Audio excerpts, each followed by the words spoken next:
আসসালামু আলাইকুম। আজকে আমি একটা 3 পিসের ওড়নাতে ব্লক প্রিন্ট করব। 3 পিসের কামিজের জন্য এখানে আমি সি গ্রিন টাইপের একটা কালার নিয়েছি। আর ওড়নার জন্য আকাশি কালার আর মেরুন কালারের একটু পাড় আছে। এখানে লাল দেখাচ্ছে কিন্তু কালারটা একটু মেরুন টাইপের পাড়টা।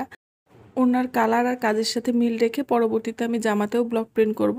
তো এখানে আমি প্রথমে যে জামার যে কালার সি গ্রিন সেটা বানিয়ে নিয়েছি। সেটা হচ্ছে নেভি যে আমার যে নীল কালার ছিল, নীল বা নেভি ব্লু বলতে পারেন, ওটার মধ্যে একটুখানি কালার দিয়েছি হলুদ রঙের, যার ফলে এরকম একটা কালার চলে এসেছে। জামার যে কালারটা সেটা চলে এসেছে।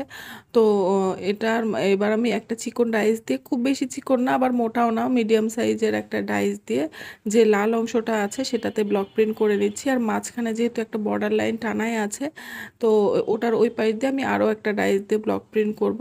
আর এই ওড়নাগুলো কিন্তু আপনারা আমার পেজে পেয়ে যাবেন, যদি দরকার হয় তাহলে ইনবক্স করতে পারেন।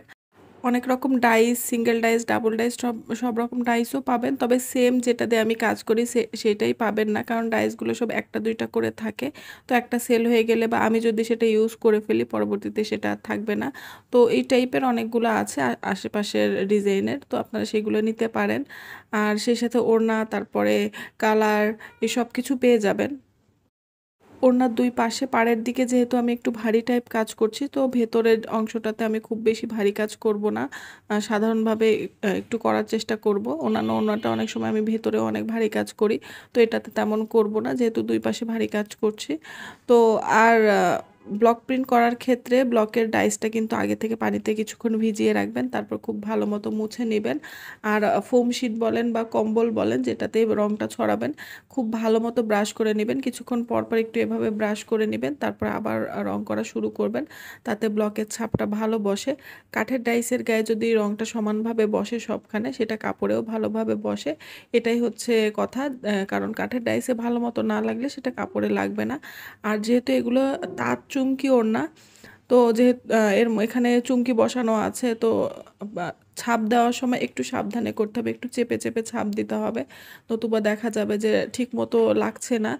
এটা তো প্লেন ওড়না না, সুতি যেরকম হয় সেরকম না, বর্ডার লাইন করা আছে, তাত চুমকি দেওয়া আছে। তো সেজন্য একটু সাবধানে করলে জিনিসটা সুন্দর হবে। রেডি কালার নিয়ে অনেকেরই একটা চিন্তা থাকে যে রেডি কালার কি থাকবে নাকি উঠে যাবে।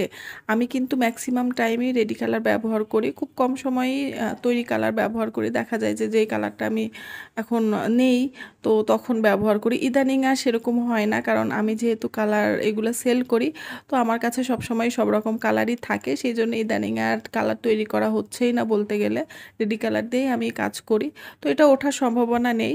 তবে কিছু কিছু যে ডাইস, সেটা যখন আপনারা ব্লকের ছাপটা দিবেন তার চারপাশে অনেক সময় রংটা লেগে যায়, সেটা কাপড়ের গায়ে যখন লাগাবেন তখন দেখবেন যে চারিদিক দিয়ে একটু বেশি করে রং লেগে আছে, তখন দেখা যায় যে জামা অনেকক্ষণ ভিজিয়ে রাখলে সেই রংগুলো উঠে যেতে পারে, যেটা অনেক বেশি পরিমাণে লেগে আছে, মোটা হয়ে আছে সেইটা।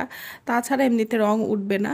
আর যেহেতু এগুলো হাতের রং, তো এগুলো ওয়াশ করার ব্যাপারেও অন্যান্য কাপড়ের থেকে একটু সাবধানে করা উচিত। যেহেতু এটা যদি আপনি দেখা গেলো অনেকক্ষণ পানিতে ভিজিয়ে রাখলেন বা গরম পানিতে ভিজিয়ে রাখলেন ডিটারজেন্ট দিয়ে, তারপরে হাত দিয়ে ডলে ডলে পরিষ্কার করতে গেলেন, তাহলে কিন্তু সমস্যা। তাহলে দেখা যাবে যে রঙগুলো ফেড হয়ে যেতে পারে বা নষ্ট হয়ে যেতে পারে। এগুলা নর্মালভাবে পরিষ্কার করবেন, খুব বেশি ডলাডলি করা যাবে না। তো এইভাবে রাখলে অনেক দিন কেন, 2-3 বছর আপনি ইউজ করতে পারবেন, কোনো সমস্যাই হবে না। সেমভাবে বেডশিট সব কিছুর ক্ষেত্রেই আপনারা একটু সাবধানে ইউজ করলে, সাবধানে ওয়াশ করলে কিন্তু অনেক বছর ভালো থাকে। তো এই তো কথা বলতে বলতে আমার কাজ প্রায় শেষ। তো কেমন লাগলো আপনাদের কাছে অবশ্যই কমেন্ট করে জানাবেন। দুই পাশে আমি এভাবে করেছি, আর দুই পাশে আঁচলের দিকে লাল হচ্ছে বর্ডার লাইন ছিল, তো ওটার ওপরে আমি একটা লাইন করে দিয়েছি, আর দুই পাশে আঁচলের পাড়ের অংশে এভাবে রেখেছি, বডিটা এরকম করেছি, হালকা হালকা কাজ। তো সব মিলিয়ে কেমন লাগলো অবশ্যই কমেন্ট করে জানাবেন। সবাই ভালো থাকবেন। আল্লাহ হাফেজ। আসসালামু আলাইকুম।